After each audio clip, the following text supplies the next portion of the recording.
Hey guys, Dual King back again with my latest deck profile. This is Geargia monsters. If you don't know what Geargias are, they're a bunch of new machines being released in the new set, Return of the Duelist. We have yet to know if we're getting any TCG exclusives of them, or which cards will be released in the first set together. But I've been playing around with them, trying to solidify a great build for you guys to kind of represent what I've been playing, what you can play. So this deck profile will be like a backbone for you, for those of you who are interested in seeing what the Gearges are going to be like. So far, I've won pretty much every duel, but as you know, with a new deck, you kind of have to get used to it, figure out its tricks and its ins and outs, so you lose a few here and there. But I've been playing around with it, and this has been pretty solid so far to me. And before you call me a noob or say I'm sacked or whatever, I do run tour guides, veilers, and like. So let's get into it. Start off. I'll show you the main and the extra deck. The side deck is really up to you because I always think the side decks, whatever you think you're gonna end up playing, or yeah, what you usually play. So first, start off with two card Ds. They are machines, obviously. These can actually be searched by this guy, Gear Gigant X, and by other cards. So, card D uh, can you can, when you normal summon it, obviously you tribute it and then draw two. So we all know what it does. It can actually be searched, but if you draw it first turn, you can go into a lot of these cards. And since you're running a lot of back row, uh, card D is really good in this deck, I believe. So it's worked out pretty well. It gets a consistent draw engine at 2, and it doesn't overkill or anything like that so far. So yeah. Start off the Geargias. You got 3 accelerators. Geargia Accelerator is really the main card of the deck. It's like a wind-up shark. Special summon it from your hand in defense. Level 4 machine. And when it's sent to the grave, you can add a Geargia from your grave to your hand, except an accelerator. So really good. It's a wind-up shark. Wastes no normal summons unless you normal summon it, obviously. And if you have another accelerator, you can exceed into another accelerator. So that's always good. And return one back. So it's a searcher and a special summoner. So if any of these Gearjas or secrets or ultras in the new pack, it will be him. Uh, I, Next off, two arsenals. Gains 200 for each Gearja you control. Tribute it, special summon one Gearja from your deck, except arsenal. So this gets out your accelerators, your MKs, or your armors, which it helps out quite a bit because if you have a useless one, you want to go into a 3, or you want to go, or with your Gijanos, you want to go into something else. Uh, Arsenal always helps out, so space of defense, easy call, not bad. MK2, Gearjano MK2 is it's normal when it's normal summon, special summon a Gearja from your hand or grave. So that usually gets out your Gearjano on 1, or if you already have Excel, gets out your armors and really go off there. Gearjano, tributed level target with level 4 in your graveyard, special summon it, but its effects are negated. So you can even get back card D. Um, Usually what you do is get your other MK and special summon, go into an Exceed with there, or you can summon an Arsenal and tribute that for MK2, or even Armor, flip it, and then add so you don't have to waste that field presence. Armor is the one that, when flipped, add one monster. So he's really the searcher.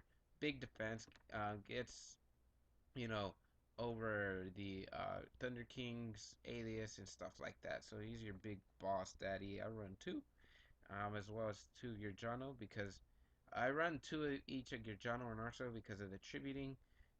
If you tribute too much, you just find your graveyard full of monsters that you really don't want. Triple tour guide, obviously, and with triple tour guide, we run Sangan.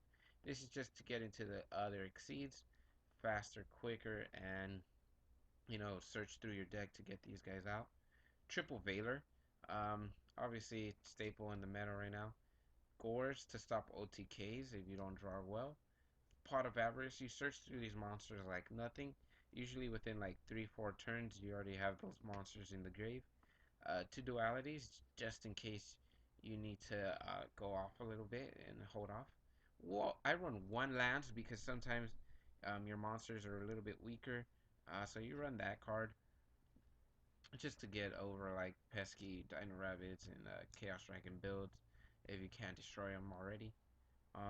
Monster Reborn, Reborn anything obviously, Dark Hole, Heavy Storm, 2 MSTs just to destroy back row.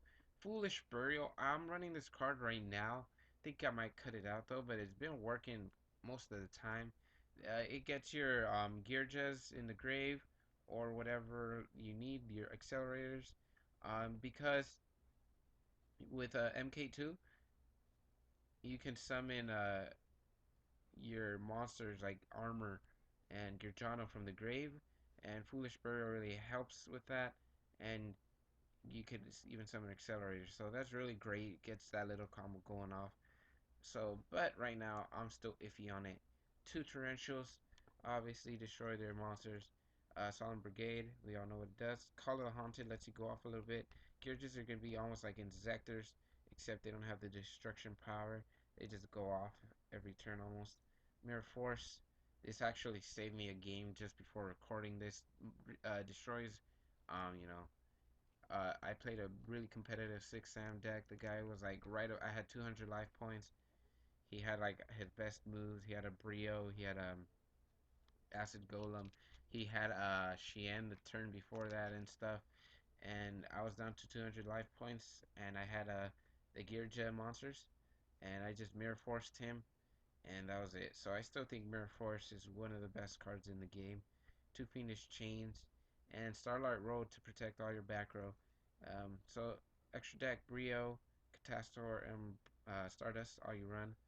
For your rank 4s, you got Utopia, Utopia Ray, and Pearl, and Degusta Emerald. He has not been released, but he will be released soon, so that's why he's in there. Levier, Golem, Leviathan, and Brilliant are your rank 3s.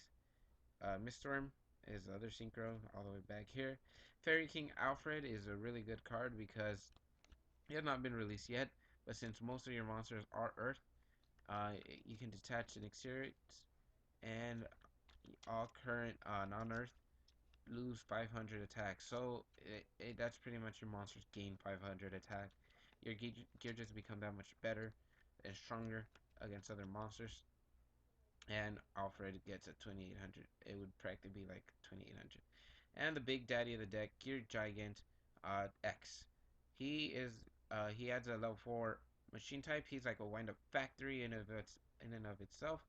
And he when he leaves the field, he target one level 3 or lower Geargia from your grave, special summon it. So what it does is pretty much wind up factory. Even if it's deprisoned, dark, cold, whatever, it gets you back that Geargia from your grave. So it's a really great deck. Combos off quite a bit.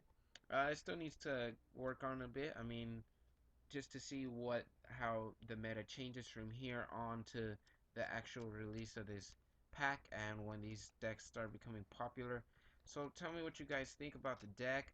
Like, comment, subscribe, do all that great stuff. If you have opinions, I'm not running the gadget build as I've said, but shout outs to Team Solemn Brigade, and this is just more of a solid backbone Geargia profile. So thanks guys for watching, and Dual King out.